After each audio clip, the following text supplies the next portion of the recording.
উদয়পুর মহকুমার বাগমা বাজার সংলগ্ন ৮ নম্বর জাতীয় সড়কে এক ভয়াবহ সড়ক দুর্ঘটনা ঘটে। যাত্রীবাহী বাস ও একটি ছোট সুইফট ডিজায়ার গাড়ির মুখোমুখি সংঘর্ষে রণক্ষেত্রের চেহারা নেয় এলাকা। সংঘর্ষের সাথে সাথেই গাড়ি দুইটিতেই বিধ্বংসী আগুন লেগে যায়। এই ঘটনায় অত্যন্ত ৭ জন গুরুতর আহত হয়েছেন। জানা গেছে, যাত্রীবাহী বাসটি যতনবাড়ি থেকে আগরতলার অভিমুখে যাচ্ছিল। ঠিক সেই সময় আগরতলার দিক থেকে আসা একটি দ্রুতগামী সুইফট ডিজায়ার গাড়ির নিয়ন্ত্রণ হারিয়ে বাসটিকে সরাসরি সামনে থেকে ধাক্কা মারে। সংঘর্ষের তীব্রতা এতটাই বেশি ছিল যে মুহূর্তের মধ্যে গাড়ি দুইটিতেই আগুন ধরে যায়। এই দুর্ঘটনায় বাসের ৬ জন যাত্রী এবং সুইফট গাড়ির চালক প্রীতম জমাতিয়া গুরুতরভাবে আহত হয়েছেন। প্রত্যক্ষদর্শীদের মতে, চালক প্রীতম জমাতিয়ার অবস্থা অত্যন্ত আশঙ্কাজনক। ঘটনার পরপরই স্থানীয়রা আতঙ্কিত হয়ে পড়েন এবং দ্রুত উদয়পুর দমকল বিভাগে খবর দেন।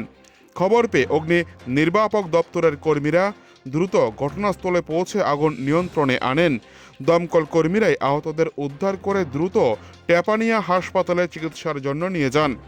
দুর্ঘটনার ফলে জাতীয় সড়কের দুই প্রান্তে দীর্ঘ যানজটের সৃষ্টি হয়, যার ফলে সাধারণ যাত্রীরা ভোগান্তির শিকার হন। পরবর্তী সময়ে পুলিশ ঘটনাস্থলে পৌঁছে দুর্ঘটনাগ্রস্ত যান দুইটিকে সরানোর ব্যবস্থা করলে এবং পরিস্থিতি হস্তক্ষেপ করলে যান চলাচল স্বাভাবিক হয়। বাগমা থেকে নিজস্ব প্রতিনিধি রিপোর্ট, টিভি 100 বাংলা।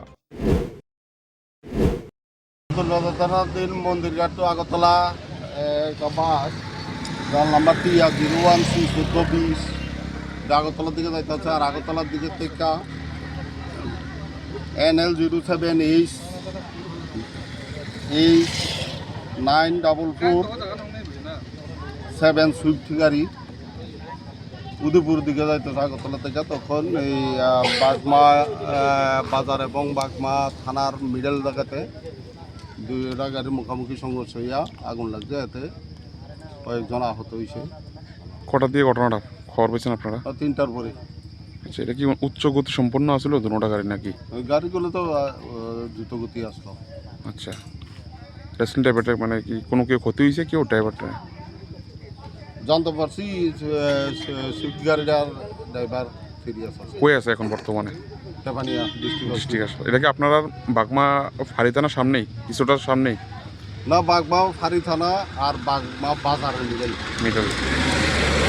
বাস আর একটা মারুতি সুইফটের মধ্যে সমস্যা হয়। এখানে 3:30 নাগাদ এখানে হসপিটালে নিয়ে আসা অনেক পেশেন্টকে। এর মধ্যে মারুতি সুইফটের যে ড্রাইভার ছিল প্রীতম, ও গুরুতরভাবে অসুস্থ ও সংকটজনক অবস্থায় আছে। ওকে জিবি হসপিটালে পাঠানোর প্রস্তুতি চলছে। বাকিদের কন্ডিশন নিয়ন্ত্রণে আছে এবং দুজনকে প্রাথমিক চিকিৎসার পরে বাড়িতে পাঠানো হয়েছে। মোট কতজন আহত হয়েছে স্যার? সর্বমোট 7 জনের মতন আহত। 7 জন। এর মধ্যে 6 জন বাসের ছিল, আর যে ছোট গাড়ির ড্রাইভার ছিল প্রীতম, ওর অবস্থা সংকটজনক। প্রীতম কি টাইটেলটা কি জানা আছে? প্রীতম জমাতিয়া।